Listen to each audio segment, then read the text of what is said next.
आज हम किसी की बनाई हुई चीज़ को रेट नहीं करेंगे, बल्कि एक मिथ को साबित करने की कोशिश करेंगे कि अपने हाथ की बनी हुई चीज़ इंसान को कभी बदजायका नहीं लगती। ये भी इंजॉय करने का तरीका एक कार है कि आप अपने दोस्तों के साथ अच्छा टाइम स्पेंड करते हुए अपने खूबसूरत हाथों से कई तरह की रेसिपीज़ तैयार करें। वो रेसिपीज़ जो बारबेक्यू के तौर पर इस व्लॉग की जीनत बन रही हैं वो है स्पेशल चिकन मलाई बोटी और चिकन टिक्का। चिकन टिक्का और मलाई बोटी की मैरिनेशन के बाद हम ग्रेवी में वाइट चिकन कढ़ाई पर भी पंजा आजमाई करेंगे। खाने पीने का कंटेंट ऐसा है कि या तो बंदा खा खा के मोटा हो जाए या इन वीडियोस को इतना महसूस करे और इतना महजूज और लुत्फ अंदोज हो कि मुंह का लुआब लारों की सूरत में बहा दे। यूं तो मैं खुद को और अपने कंटेंट को कंट्रोवर्सीज से इतना दूर रखना चाहता हूं जितना जमीन से चांद। अब वो फासला कितना है ये गूगल करके कमेंट में बताएं ताकि मुझे भी पता चले कि आप सिर्फ खाबे ही नहीं देखते बल्कि अच्छा भला सुनते भी हैं। मुझे ज़ाती तौर पर कंट्रोवर्सीज में पढ़ना पसंद नहीं, लेकिन कभी कभी कुछ लोग नेशनल टीवी पर बैठकर ऐसी इंटरनेशनल लेवल की खच मारते हैं कि मेरे जैसे बंदे को भी अपना हिसार तोड़कर बाहर आना पड़ता है। हमारी डिस्कशन का मरकज़ो महवर है बरज़ख ड्रामा, जिसको इन लोगों ने फैमिली ड्रामा डिक्लेयर कर रखा है। इस ड्रामे के जरिए से होमोसेक्सुअलिटी यानी हमजिन्स परस्ती को सरेआम दिखाने और प्रमोट करने की तैयारी जारी है। इस ड्रामे का राइटर एक बरतानवी नजात पाकिस्तानी है जिसने अपनी सोच के मुगल्लजात, बकवासात और फजूलियात यानी गंद देखकर, गंद लिखकर गंद को प्रमोट करने की कोशिश की है। इसमें कसूर उन जैसों का नहीं है, वो तो अपने काम को स्टेप वाइज आगे बढ़ा रहे हैं। उन्होंने साली और बहनोई के अफेज दिखाए, हमने चस्के ले लेकर देखे। उन्होंने एक शख्स की बीवी का गैर मर्द से ताल्लुक दिखाया, हमने हजम कर लिया। मुकद्दस रिश्तों की हुर्मत को पामाल करने के बाद वो अगली मंजिल की जानिब गामजन है। तो मेरा ये पैगाम उन 2% की घटिया सोच वाले लोगों के लिए है कि भाई माना कि ये पाकिस्तान है, ये भी मान लिया कि हम नाम ही के मुसलमान हैं, लेकिन कुछ ना कुछ गैरत तो बहरहाल हम में अभी भी मौजूद है।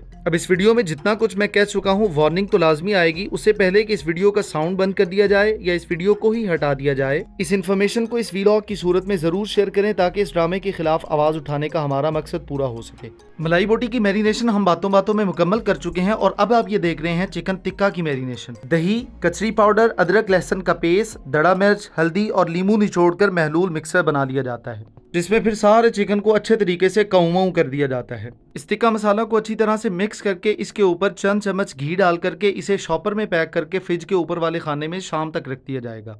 अब बढ़ते हैं अपनी अगली रेसिपी की जानिब, जो कि है स्पेशल चिकन वाइट कढ़ाई, जिसके लिए साफ सुथरे चिकन को अलग से बाउल में निकाल लिया जाएगा और प्योर पंजाबी स्टाइल में शॉपर से दही इस तरह निकाला जाएगा कि कहीं गलती से भी दही का एक कतरा भी शॉपर में बाकी ना बच जाए।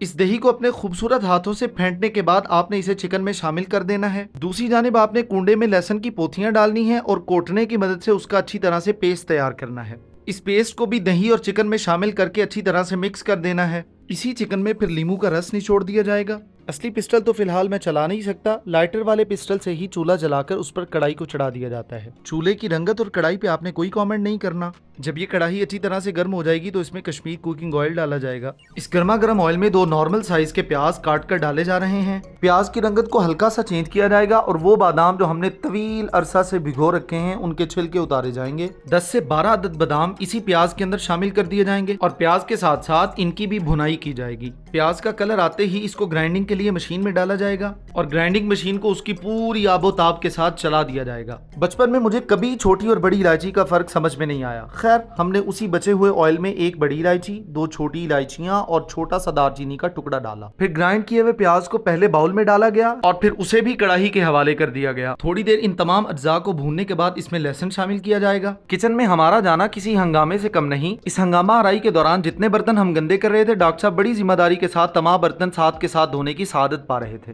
इसी कढ़ाई में 2-2 चम्मच के करीब जीरा पाउडर और गरम मसाला शामिल किया। इसके फौरन बाद ही दही में मैरिनेट हुआ हुआ तमाम चिकन कढ़ाई में उंडेल दिया। फिर इस चिकन को अच्छी तरह मिक्स किया और पकने के लिए छोड़ा। इतना काम कर करके मेरी बस हो गई थी, लिहाजा मैंने चूल्हे की नशिश डॉक्टर साहब को फराहम की और खुद मैं एयर कूलर के सामने तशरीफ फरमा हुआ। कुछ देर पकने के बाद इस स्पेशल चिकन वाइट कढ़ाई में हस्बे जायका नमक शामिल किया गया और दम पर गलने पकने के लिए छोड़ दिया। अगर आप भी मेरे हाथ की बनी वाइट कढ़ाई खाना चाहते हैं तो माजरत के साथ आप नहीं खा सकते, क्योंकि मैं कौन सा बेचता हूँ और इतनी गर्मी में किसी को बना के खिलाने की ना तो मुझ में हिम्मत है और ना ही हौसला। ये हम आ चुके हैं अपने फार्म हाउस, जहाँ पर रंगारंग प्रोग्राम का इनकाद किया जाएगा। ये वो जगह है जहाँ मेहमान भी हम हैं और मेजबान भी, आने वाले भी, बनाने वाले भी और खाने वाले भी हम। इस फार्म हाउस का जिसको पता है वो कमेंट करे और जिसको नहीं पता वो गुजरा के बारे में अपनी मालूमात में इजाफा करे। शहर के बासी होना सहूलियात के तनाजुर में फायदेमंद भी होता है और नुकसानदेह भी, जिसका अंदाजा आप यूं लगाएं कि 4 हट्टे कट्टे जवान कोयलों को मिलकर भी आग न लगा सके। आखिरकार आग को हम पे तरस आ ही गया, ये जल गई, ये नहीं पता कैसे जली लेकिन जल गई। शोखी मारते हुए मैंने आस्तीन ऊपर चढ़ाई और बड़ी ही बेतकल्लुफी के साथ जबरन चिकन टिक्का और मलाई बोटी वाला वो शॉपर जो हमने दिन में तैयार करके फ्रिज में रखा था उसे फाड़ दिया। सभी अहबाब ने मिलकर मलाई बोटी और टिक्का की सलाखें तैयार की और दहकते हुए अंगारों की भट्टी की जीनत बना दिया। आजकल जब चंद दोस्त इकट्ठे होते हैं तो सारे ही मोबाइल चलाने लगते हैं। उनसे बंदा पूछे कि भाई अगर मोबाइल ही चलाना था तो घर बैठकर चलाते, यहाँ आने की जहमत काहे को उठाई। सो दोस्तों के साथ मिलकर ऐसी एक्टिविटीज करते रहना चाहिए। सो बहुत देर मेहनत और काविशों के बाद हम अपने हाथों से चिकन टिक्का और मलाई बोटी बनाने में कामयाब रहे। अब वो जो चिकन कढ़ाई हमने शामी पे बनाई थी वो चूंकि ठंडी हो चुकी थी, उसे फाइनल टच देने के लिए यानी पाए तकमील तक पहुंचाने के लिए कोयलों की भट्टी के ऊपर रख दिया। जिंदगी कभी कभी ऐसे ऐसे रंग दिखाती है कि अहम मोड़ पर धोखे दे जाती है। उसी तरह का एक छोटे साइज का धोखा मेरे साथ भी हुआ जिसे कैमरे की आंख ने महफूज कर लिया। इसके बाद फिर इसे खोलने के लिए जिस तरह का कष्ट हमें करना पड़ा उसकी कहानी बहुत ही लंबी है। इस फ्रूट कॉकटेल को जैसे तैसे हमने खोला और इससे फिर बाकायदा वाइट कढ़ाई की गार्निशिंग कर दी। फिर भट्टी शरीफ की आग को बुझाया जिससे धुआं नजर आया। हमने दस्तरखान सजाया, मैं खुद दस्तरखान पर आया। अगर ये व्लॉग आपको है पसंद आया तो कंफर्म कर लें कि क्या आपने फॉलो का बटन है दबाया। मैंने इस वीडियो के शुरू में कहा था कि आज एक मिथ को साबित करूंगा जो कि साबित हो चुकी कि इंसान की अपने हाथ की बनाई हुई चीज उसे सबसे आला, अरफा, जायकेदार और मजेदार लगती है। लेकिन मेरे जेन्युइन व्यूज वाकई ये हैं कि टिक्का, मलाई बोटी और चिकन कढ़ाई सब कुछ बहुत बढ़िया था। अगर आपको तरह तरह के मनोसलवा खाना और खाबे देखना पसंद है तो मेरे YouTube चैनल को सब्सक्राइब कीजिए। कंटेंट अच्छा लगे तो वीडियो को शेयर कीजिए और ये पहला लॉन्ग व्लॉग आपको अगर पसंद आया है तो एक अदद कमेंट भी कीजिए। Thank you so much and stay tuned for more.